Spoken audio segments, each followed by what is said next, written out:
For hundreds of years, women in Korea's southernmost island of Jeju have made their living harvesting seafood by hand from the ocean floor.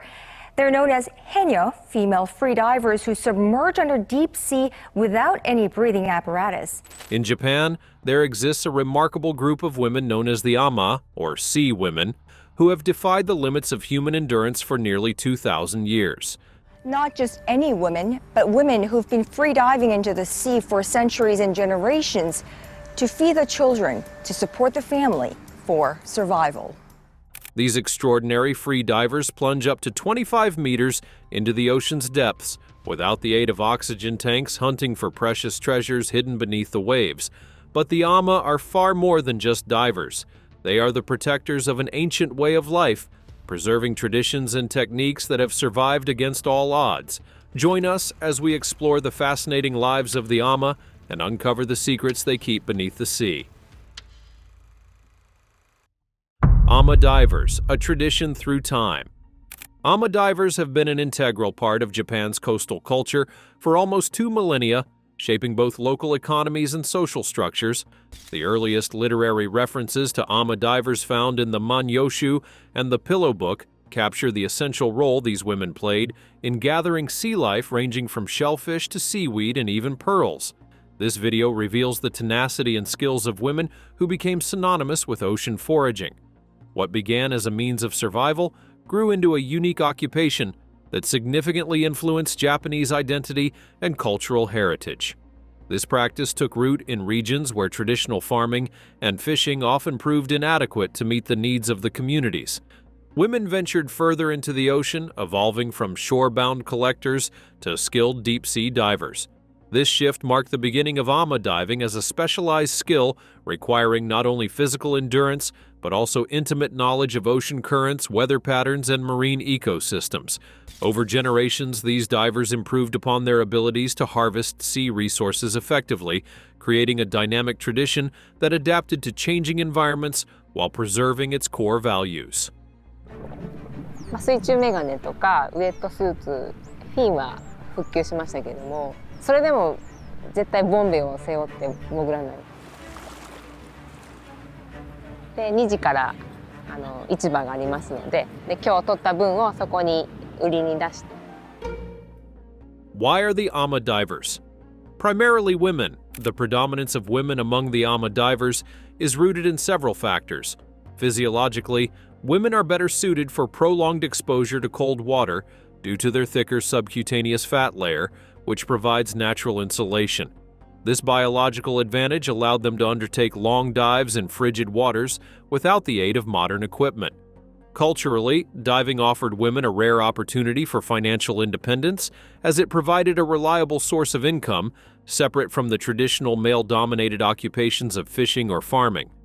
As Amma diving became a respected and vital profession, it also fostered a sense of social autonomy among women in these communities. And that is mainly because the Amma really believe in preserving nature as much as possible. They resisted the use of tools and neoprene-based scuba gear for a long time. And that's because they viewed this kind of gear and equipment as potentially dangerous for the ocean and, the sea life that is found in the ocean. Women learned to dive for abalone, sea cucumber, and other delicacies to sell at markets. The Amma plunges deep as 60 feet in freezing water with no oxygen tanks, using techniques passed from generation to generation.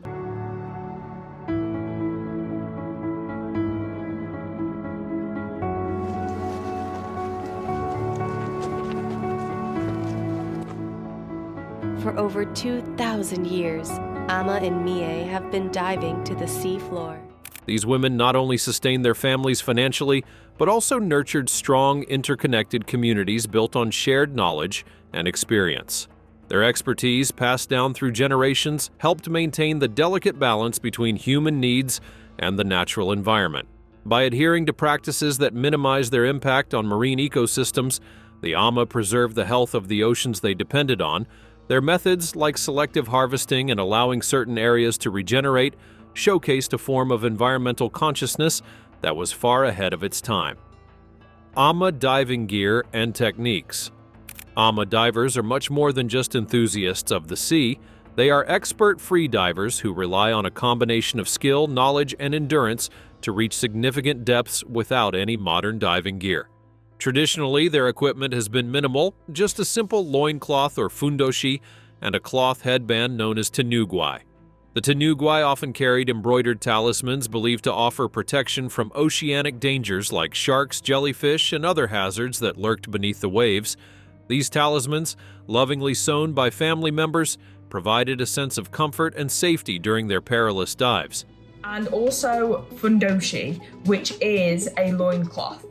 In the early 1900s, the Amma began using goggles to improve their underwater visibility, a significant innovation at the time. However, the introduction of breathing hoses met with resistance due to concerns over sustainability. Overfishing posed a threat to marine life, so the Amma community collectively decided to continue diving without the use of artificial breathing equipment. This decision was a reflection of their commitment to maintaining the delicate balance between human activity and the health of their marine environment. Amma huts and community life. The daily rhythm of an Amma diver's life is closely tied to their communal huts, or amagoya. These huts serve as both practical spaces and social centers where divers gather at dawn to prepare themselves for a day of diving. They share meals, prepare their gear, and discuss the day's plans. After returning from the ocean, they come back to these huts to warm themselves, exchange stories, and relax after the strenuous activity.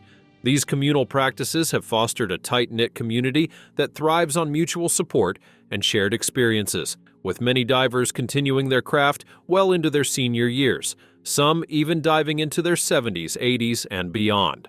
やりたくないっていうのが一番多くてね。で、なぜなら多分自分のお母さんとかおばあちゃんがアマさんしてる姿を見て、多分すごく大変なイメージがあって。During the peak of abalone hunting in the 1960s, a skilled Amma could earn up to $80,000 in 6 months, an impressive amount, especially in a rural setting. The Amma's status grew, and many of the most talented divers became local celebrities admired for their skill and bravery. However, this period of prosperity did not last. Overfishing, pollution, and the effects of climate change have drastically reduced abalone populations, and as a result, the income from diving has diminished. Today, most Amma view diving as a supplementary income source rather than a primary means of livelihood. Many now combine diving with other jobs, such as farming or working in local businesses. The Amma and Mickey Moto Pearl diving. One of the most notable associations between the Amma and pearl diving comes from Mickey Moto Pearl Island near Toba City. Kokichi Mikimoto, known for developing a method for culturing pearls in 1893, employed Amma divers to tend to his cultivated pearls.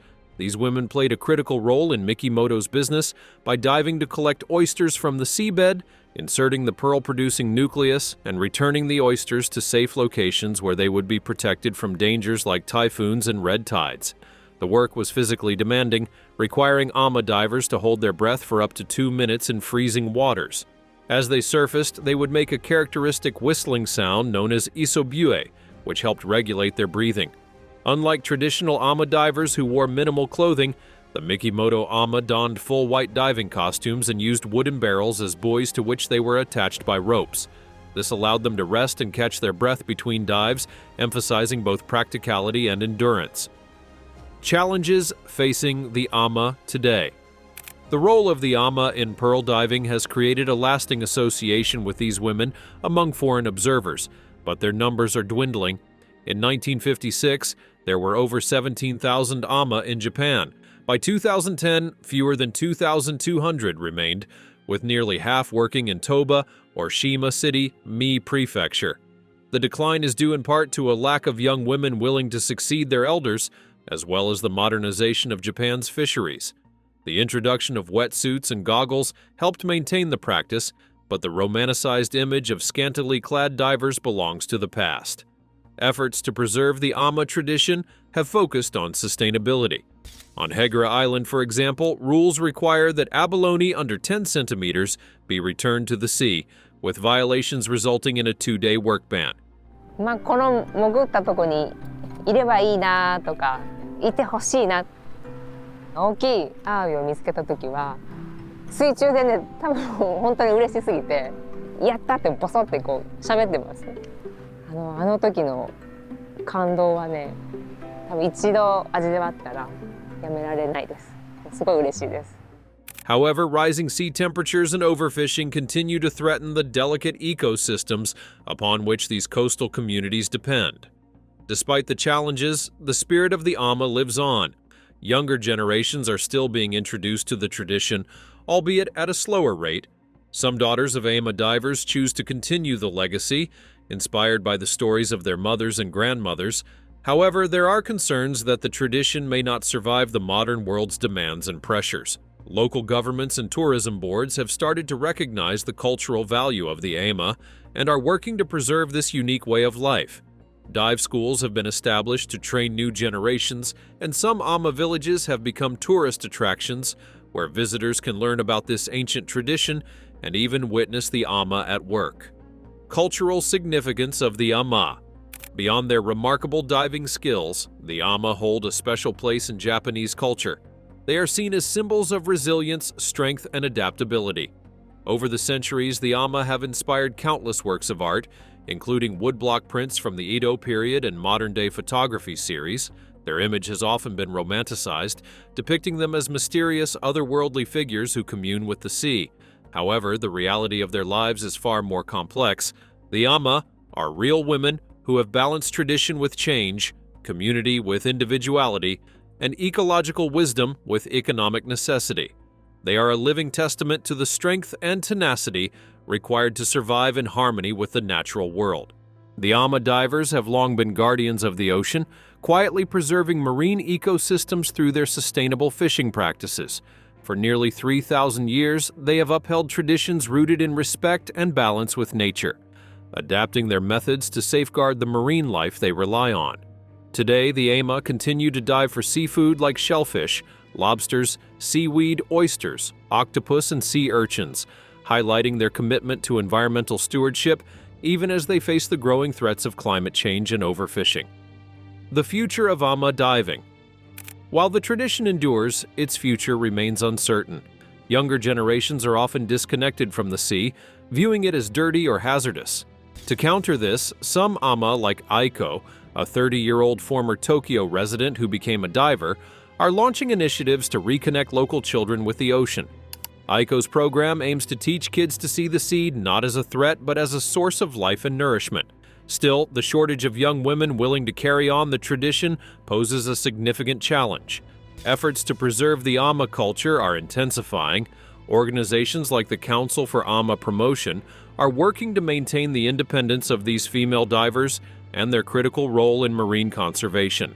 Advocates are also pushing for the Amma tradition to be recognized as a vital part of East Asian maritime heritage and included on the World Heritage List. The story of the Amma is one of resilience, adaptability, and profound respect for nature. Despite the challenges of modernization, climate change, and a dwindling number of divers, the Amma remain steadfast in their dedication to their craft and the environment.